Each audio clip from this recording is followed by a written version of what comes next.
Pedrão, o que são doenças neurodegenerativas? Qual é a relação entre dopamina e doença de Parkinson?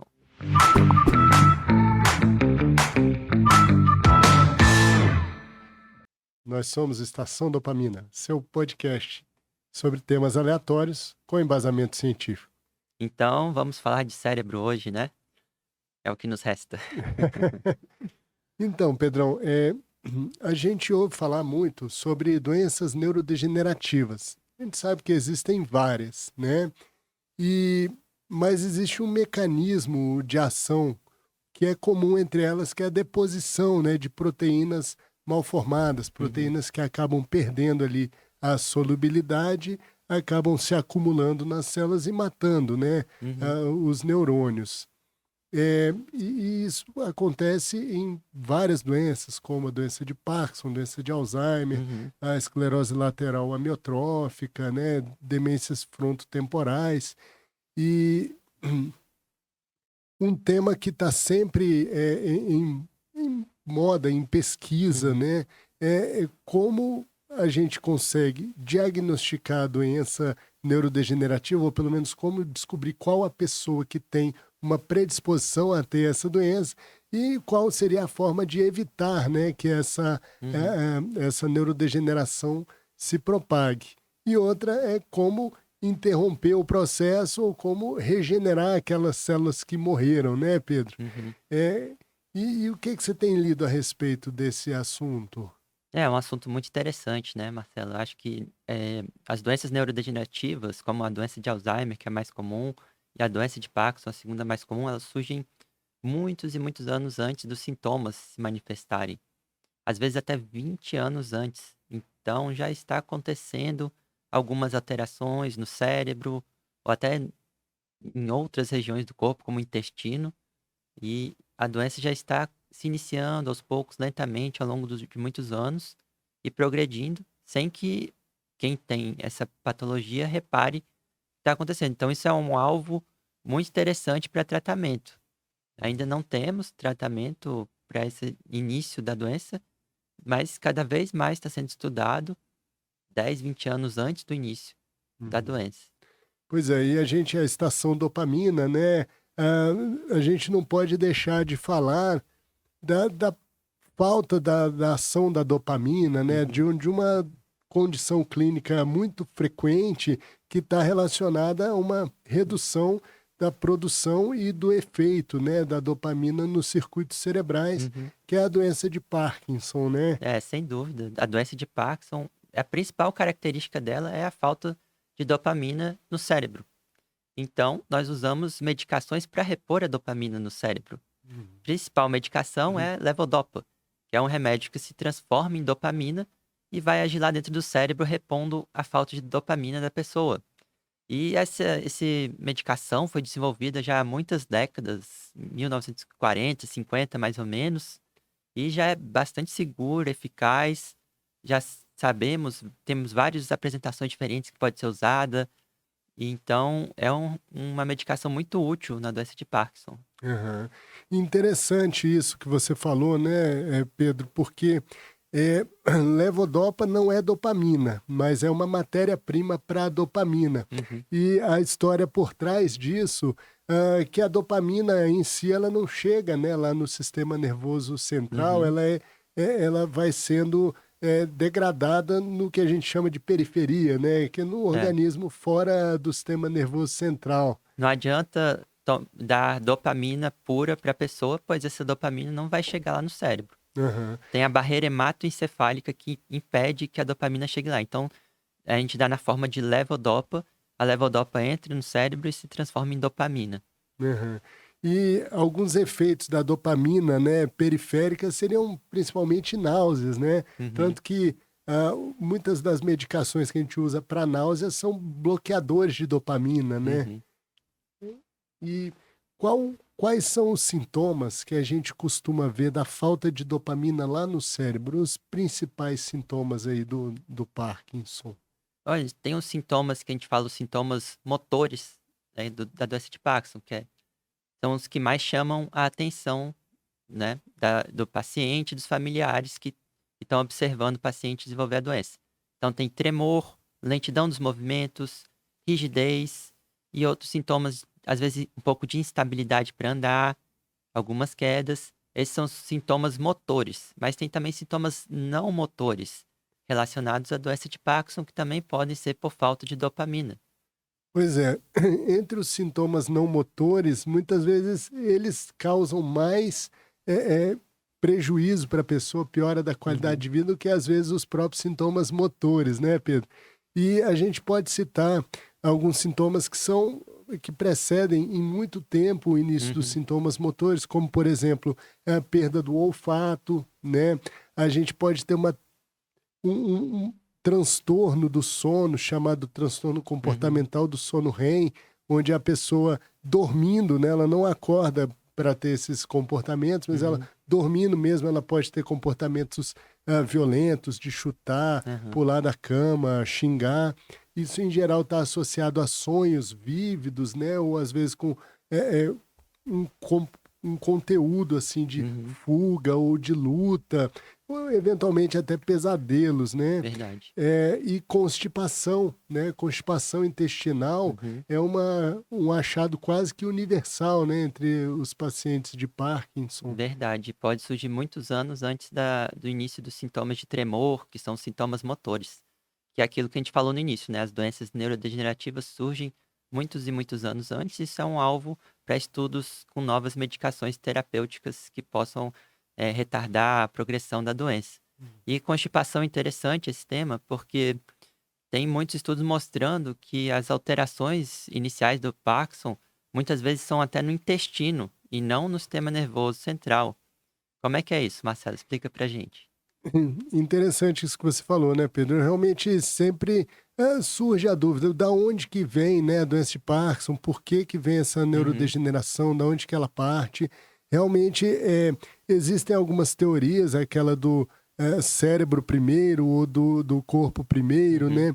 E uma dessas teorias fala que o quadro, a degeneração, né, dos neurônios poderia vir lá do intestino, é, muitas vezes por interação entre a flora bacteriana ruim, vamos dizer assim, uhum, né, que gera inflamação, gera alteração na conformação ali da alfa-sinucleína, que é a principal uhum, proteína aí que é depositada nos neurônios e que acaba matando esses neurônios, uhum, e que essa progressão seria mediada pelo nervo vago, aquele uhum, que a gente falou, né, no episódio lá da interocepção, né, uhum, dessa interação entre o intestino e o cérebro, e que ele iria subindo e poderia levar à degeneração no tronco cerebral, onde uhum, chega ali o nervo vago, e dali ela iria se alastrando, né, num trabalho bem importante, que é aquele dos estágios de Braak, uhum, né? Ele mostrou que conforme a doença vai evoluindo, mais partes ali do sistema nervoso vão sendo acometidas, né? Mas é interessante, né, que acaba que a gente atende muitos pacientes, pessoas com Parkinson. E é bem recorrente essa pergunta, né? Doutor, da onde surgiu essa doença? Por que eu estou com essa doença? Como surgiu? Ainda não temos uma resposta exata, mas temos essas achados aí indicando uma possível origem intestinal, uma progressão, subida pelo nervo vago, a alteração da microbiota. Então, mais um motivo para cuidar da saúde intestinal, né? Pois é. E é interessante, Pedro, porque a doença de Parkinson, como a gente conhece, é muito heterogênea, ela é muito diferente, né? A Uhum, gente tem pessoas que começam com tremor, pessoas que começam ficando mais rígidas, uhum, né? A gente tem pessoas que rapidamente evoluem para um comprometimento do raciocínio, a gente tem pessoas que vão rapidamente para a cadeira de rodas, a gente tem pessoas que ficam relativamente estáveis por décadas, sim, né? Então, isso gera a suposição: será que a gente está falando de uma doença só, ou será que a gente está colocando várias doenças embaixo de uma classificação, de um guarda-chuva, né? Um termo síndrome, guarda-chuva né? ali que Uhum, estaria englobando várias coisas diferentes, né? Isso a gente tem alguma evidência de que isso é verdade, que a gente está colocando entidades diferentes sobre essa classificação, nos estudos de genética, né? Por Uhum. exemplo, os pacientes que têm uma doença de Parkinson relacionadas ao GBA são diferentes dos pacientes que têm Parkin, né, ou que têm LARC2, Uhum. realmente são entidades um pouco diferentes. E tem outros casos em que a gente não consegue encontrar nenhuma Uhum. relação genética, né? É, por isso que a gente fala da importância de individualizar o tratamento, a terapia, o atendimento para cada paciente. Cada paciente é um, e você tem que ver o que aquele paciente precisa, o que aquela pessoa precisa para o tratamento dela. Então, a gente está avançando na medicina para essa individualização cada vez maior do tratamento. Parkinson é uma doença muito complexa, é uma doença que cada um vai se manifestar de uma maneira. E você falou, a evolução é extremamente lenta, às vezes fica 15 anos e só com tremor, evoluindo lentamente. Então varia muito de pessoa para pessoa, né. Aham.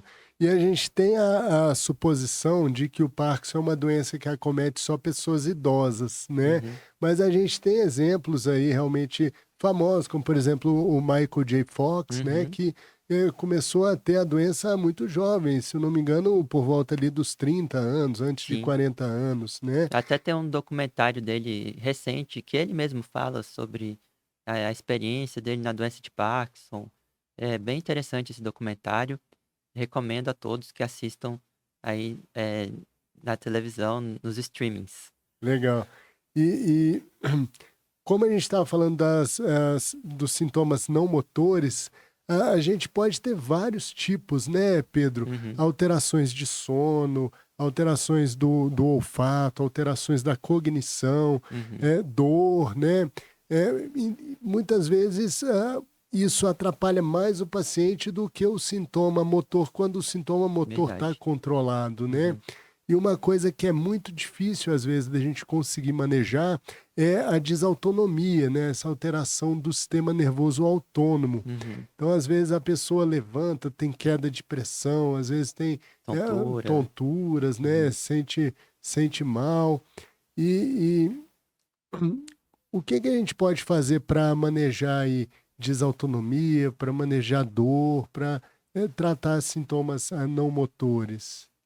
Pois é, tem muitas maneiras da gente ajudar o paciente, né, cada sintoma tem uma maneira específica.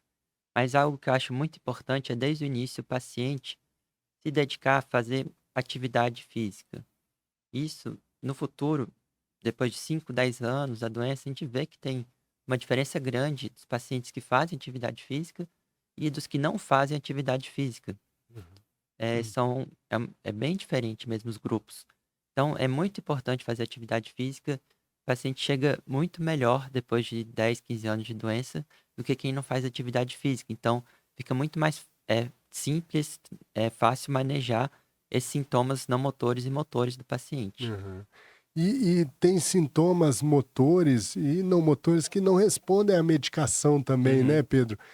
Equilíbrio, marcha, fala, postura, isso não responde a remédio, né? É, Então, precisa de fisioterapia, atividade física, fonoaudiologia, terapia ocupacional e, de preferência, algum fisioterapeuta ou educador físico que entenda mais ou menos quais as alterações da doença de Parkinson, para fazer um treinamento de equilíbrio, de marcha, por exemplo, né? hum, Porque às vezes nem todo fisioterapeuta vai conhecer essa doença.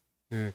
E recentemente tem sido divulgado muitos dados a respeito do benefício do ping-pong, né, do tênis de Aham, mesa, uhum. no tratamento aí do Parkinson, né, Muito Pedro? interessante, né? Vários pacientes até já me perguntaram a respeito, porque foi divulgado na mídia e Aham, tem um campeonato, né, mundial de ping-pong para quem pacientes com Parkinson. aham, E realmente os benefícios não são tantos estudos assim, mas mostram benefício tanto para fazer uma atividade física quanto para concentração.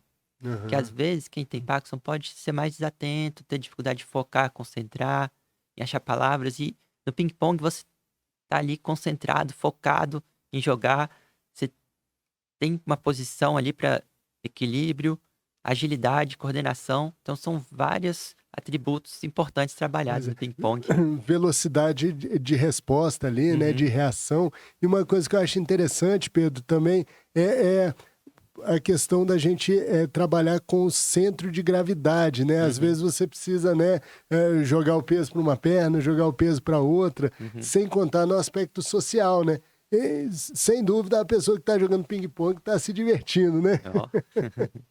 E ainda interagindo com o pessoal, né, com amigos, com o grupo. É importante também criar esse vínculo, essa interação social. Às vezes quem tem Parkinson, sente até vergonha, né, fala é muito comum, né: "Ah, doutor, eu tenho vergonha porque eu Tô tremo", tremendo, todo né. mundo pergunta o que que é Mas não tem que aquilo, ter né? vergonha, né, tem que É. continuar vivendo a vida. Exato, evitar o isolamento, vamos fazer bons amigos aí, né? Tem interações sociais aí, uma coisa muito positiva. Marcelo, deixa eu fazer uma pergunta aqui que eu lembrei agora, que é comum me perguntarem. Aham, A gente está falando de doenças neurodegenerativas, Parkinson, aham. Alzheimer, e é bem comum até me perguntarem: "Qual é a diferença entre Parkinson e Alzheimer?". Ah, Fala pra interessante. gente, Mar Então, a doença de Parkinson é uma doença neurodegenerativa que os principais sintomas, ou sintomas mais chamativos, têm a ver com o sistema motor, né? Então, é uma doença que leva à alteração de postura, lentidão de movimento, né? A face, né? A mímica facial fica um pouco mais embotada, a fala fica com um volume menor, né? Uma fala com um aspecto um pouco mais monótono, sem aquelas Uhum, entonações, a letra costuma ficar pequena, então uhum, é uma doença muito relacionada a dificuldades motoras, uhum, né? Já a doença de Alzheimer é uma doença neurodegenerativa que pega principalmente a parte da cognição, a memória, o raciocínio, a capacidade de independência, ir e vir, fazer suas coisas de maneira uhum, independente, né? E assim, patologicamente, tecnicamente, as proteínas que se depositam nas células são diferentes. uhum, E aí isso vai levar a sintomas diferentes, principalmente porque a concentração maior dessas proteínas são em regiões diferentes do cérebro, né, Pedro? uhum. É, pois é, doença de Alzheimer, principal característica é a perda de memória, né, mas a memória recente, Uhum. não a memória antiga. Muitas vezes a memória antiga está preservada e esquece aquela coisa do dia a dia, o que comeu no café da manhã, alguém que acabou de conhecer, uma data que tenha algum evento especial, mas não esquece coisas antigas lá de trás, da infância, alguma pessoa que você conhece há muito tempo também. Então preserva a memória mais antiga, de longo prazo. Aham. Essa eu acho que é a principal característica da doença de Alzheimer, né. É. E a gente tem outras doenças neurodegenerativas também, como por exemplo a demência frontotemporal, que recentemente foi mais noticiada por conta daquele repórter, né, o Uhum, Maurício Kubrusli, que foi uhum, recentemente diagnosticado, que é uma doença também do espectro das demências, né, que uhum, leva a uma alteração principalmente da cognição, capacidade de tomar decisões, mas que pode acometer muito a questão da linguagem e alteração no comportamento, né, Pedro? pois é, e o ator Bruce Willis, aquele ator de Hollywood também teve o diagnóstico inicial de uma dificuldade de fala, que a gente chama de afasia, que Uhum. depois acabou evoluindo também para uma demência frontotemporal, que pode acontecer, A né. forma de afasia primária progressiva, Uhum. né? E depois evoluiu, né. Então são doenças neurodegenerativas, né, que surgem, em geral, acima dos 55, 60 anos, Uhum. né, e que são demências também, né. A demência frontotemporal é uma demência diferente da doença de Alzheimer, então são Uhum. proteínas diferentes, são alterações diferentes no cérebro. Uhum. É uma coisa que muitas pessoas me perguntam, principalmente familiares de doentes, perguntam: isso é de família? Qual a minha chance de Uhum, ter, né, a doença? Eu costumo separar um pouquinho uhum, eh, qual a idade de início, né, da doença. Porque nas formas que têm idade de início mais precoce, que Uhum. começam mais cedo, existe uma chance maior, né, Pedro, de ter um componente genético e É, hereditário, diferente das formas mais avançadas, né, que começam já numa idade mais avançada, né? é verdade. Abaixo, não tem uma idade fixa, né, mas em Uhum, geral abaixo de 60, 60 e poucos anos, né, você já tenta ver a história familiar. Tem muitos casos na família que surgiram precocemente. uhum, Às vezes tem muitos casos na família, só que surgiram aos 80 anos, a uhum, maioria. Então a gente tem que fazer essa avaliação mais ampla, né, que no Alzheimer, por exemplo, a grande maioria não tem uma alteração, uma mutação genética que causa o Alzheimer, a grande maioria dos casos. aham, Então não tem indicação de, na grande maioria das vezes, investigar uma mutação genética para Alzheimer. aham. São casos bem específicos, né. Bem específicos, né? E, Pedro, é possível a pessoa ter sintomas de doença de Parkinson sem ter Parkinson? Sim, é claro. Eh, Parkinson, o que que é? O que a gente falou, é a falta de dopamina. Aham, Então, algo que leve à falta de dopamina também pode causar sintomas parecidos com Parkinson, que a gente chama de parkinsonismo, aham, né. Por exemplo, alguma medicação pode dar parkinsonismo. Tem algumas medicações usadas para esquizofrenia, tratamento de doenças psiquiátricas, que podem levar ao parkinsonismo, que vai se parecer muito com a doença de Parkinson. Então a gente uhum, sempre tem que perguntar: "Ah, será que esse paciente está usando risperidona? Será que esse paciente está usando haloperidol, o Aldol? Será que esse paciente está usando olanzapina, alguma medicação antipsicótica que possa levar a esses sintomas?" E não só medicações antipsicóticas, né, Marcelo? Pois é, medicações para náusea, né, como por exemplo, o Plasil, né, medicações para tontura, como a flunarizina, sinarizina, realmente podem levar a quadros que a gente chama de parkinsonismo medicamentoso. Uhum. E uma grande questão, Pedro, e realmente um motivo para a gente tentar ao máximo evitar essas medicações, é porque muitas vezes a pessoa inicia um quadro, né, parkinsoniano, a gente tira o remédio e ela pode não melhorar, né? Uhum. A gente fica na dúvida se a pessoa já tinha uma predisposição a ter o quadro parkinsoniano e a medicação antecipou o início do quadro, ou se a medicação por si só manteve um efeito de longo prazo, né? Alguma sequela, pode ficar algum grau de sequela, né. Então tem que usar com muito cuidado essas medicações. A gente vê no dia a dia, né, tem algumas pessoas que usam Plasil ou metoclopramida, né, Aham, usam essas medicações para tontura de maneira, assim, sem nem consultar com o médico, sem acompanhamento, né. aham. Tem que ter sempre alguma uma forma de acompanhamento, porque pode dar essas alterações importantes, né. Aham. E a gente sabe também que algumas drogas ilícitas, né, como a cocaína, elas fazem uma liberação de dopamina em doses assim muito exacerbadas, né? E o uso crônico de substâncias como essa pode levar a uma dificuldade ali de produção da dopamina do próprio organismo, né? Pode ficar Verdade. uma sequela, né? Uhum. Gera algum grau até. Isso é um dos mecanismos da dependência, né, a pessoa precisa daquela liberação grande de dopamina e outros neurotransmissores daquela droga, que Uhum. ela não consegue mais, né. O organismo dela já tem dificuldade, então ela precisa daquele prazer gerado por aquela droga, porque o cérebro dela já não consegue mais gerar prazer por conta Uhum. própria. Por conta própria. E E, Marcelo, deixa eu, perguntar, que você fez uma viagem muito boa recentemente, né? pois é, eu Viajou tive. para Copenhague, na Dinamarca, esteve no Congresso Internacional de Distúrbio do Movimento. Teve alguma novidade lá na doença de Parkinson ou alguma outra doença? Então, Pedro, realmente esse congresso teve temas muito interessantes. Inclusive o presidente do congresso é brasileiro, né, doutor Francisco Cardoso, lá de Belo Horizonte, Uhum, e realmente a delegação do Brasil realmente foi bastante numerosa uhum, também, realmente.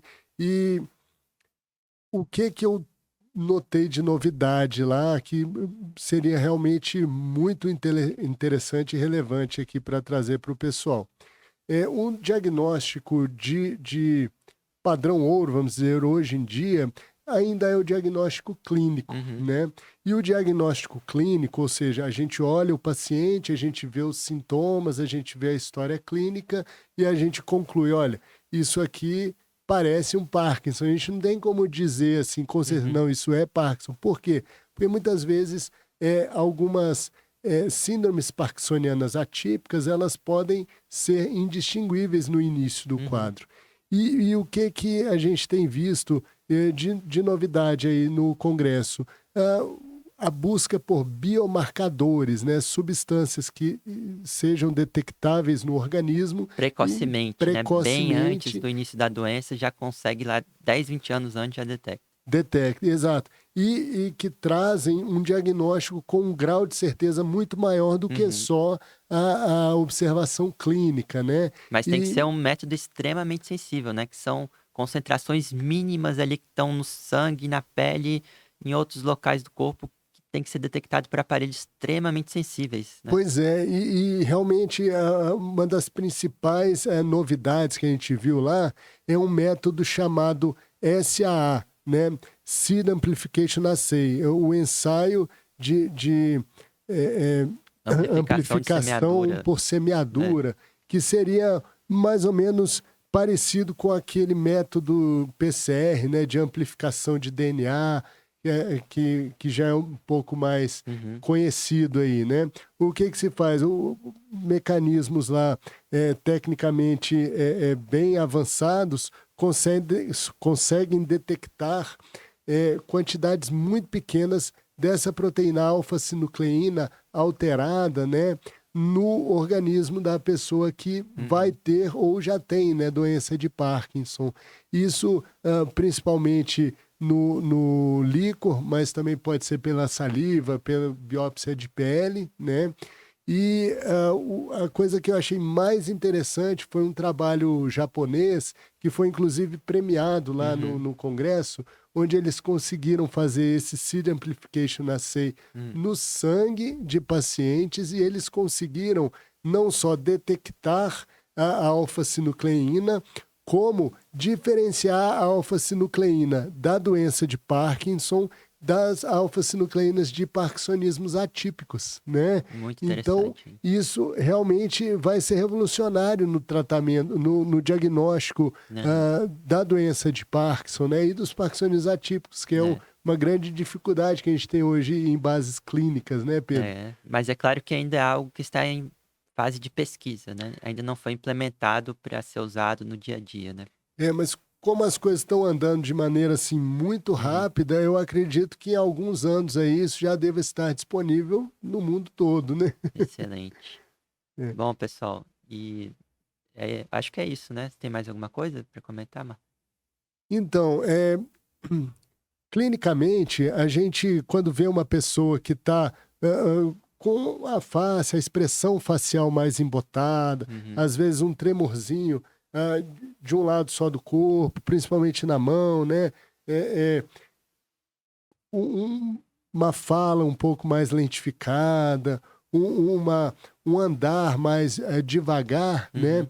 Isso pode estar relacionado a alguma síndrome parkinsoniana. Então, se você tem algum familiar, algum amigo, alguma pessoa do seu convívio que está, que você nota que está com umas alterações de mobilidade, é interessante talvez que essa pessoa procure Aham. um neurologista, né? Verdade. Porque o tratamento precoce vai trazer qualidade de vida, né, Pedro? Instruções, né, de estilo de vida, inclusive, que são fundamentais para o paciente já ir se guiando ali, né? Como é a evolução da doença e medicações também. Pois É é. importante. E outra dica importante é nunca tomar medicação por conta própria, principalmente medicações para tontura, né? É, Que são vendidas de formas, sem não há controle. necessidade de receituário, né? E que isso pode trazer um prejuízo importante aí para a sua saúde, né? É isso aí, pessoal. Então, comentem, curtam, sigam Falem aí o que vocês acharam desse episódio. Sugiram novos episódios pra gente. Isso aí, um grande abraço e fiquem com Deus aí. Um abraço.